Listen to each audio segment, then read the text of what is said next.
Maybe you all can help me because I don't know what to do. What do you do when a senator and a man who professes to be a Christian stands before future ministers and suggests that Christianity needs to be reimagined? It's not quite where it needs to be. It needs to be fixed up a little bit. And then goes on to suggest that Martin Luther King did something especially heinous with the gospel. Galatians 1:8 says, even if we or an angel from heaven should preach a gospel other than the one that is preached to you, let them be under God's curse. But Howard Thurman said, by some amazing but vastly creative spirituality, the slave undertook the redemption of a religion that the master had profaned in his midst. In other words, we were moral agents. We didn't simply become Christians. We Christianized the Christian faith that was passed on to us and transformed a religion intended to make us docile and obedient into a liberationist faith. They gave us the Bible and pointed to Ephesians where it says, slaves, obey your masters. We took the Bible and managed to stumble into Exodus where God told Moses to tell Pharaoh to let my people go.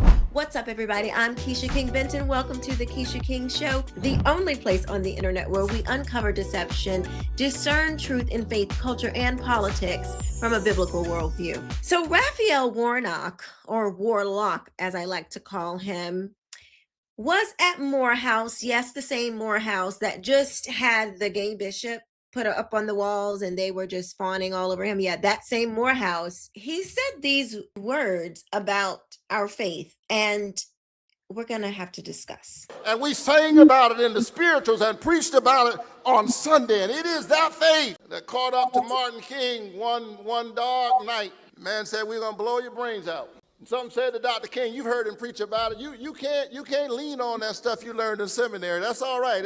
It provides you a theoretical framework. But a framework ain't nothing if you don't have the thing, the substance.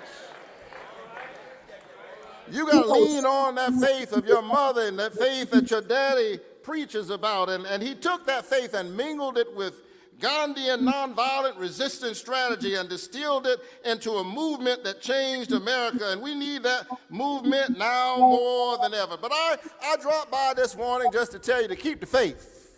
This is what really caught my eye. He said that Martin Luther King took the gospel, took faith, the Christian faith, and he merged it with Gandhi and he stuffed it into nonviolent strategies, and then he put some communism in there and he distilled it with some bull crap, and then he spit it all out and has been feeding it to the non-racial Black church for 60-something years. Now that is quite a tale. That is some story you got there.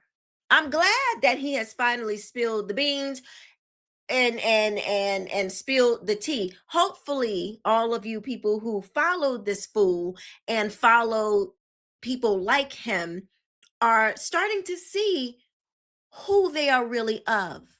Because you cannot say that you are flat-footed, born again, a Bible-believing Christian, but also say that you are okay with a man who took faith, took the gospel, mixed it with some Gandhi, pushed it into some nonviolent strategies, distilled it a little bit, put a little vodka in there. They just made a little cocktail.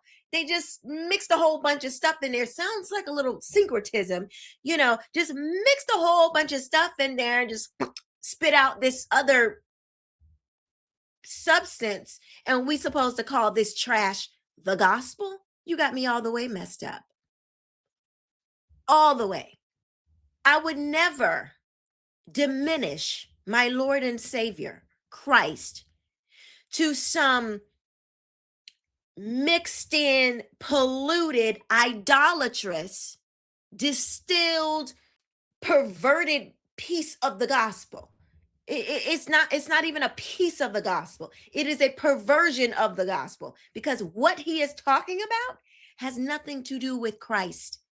It is another gospel. He is a false teacher, and he is leading all these young men astray. Now, when I heard this, I'm like, the cat's out of the bag.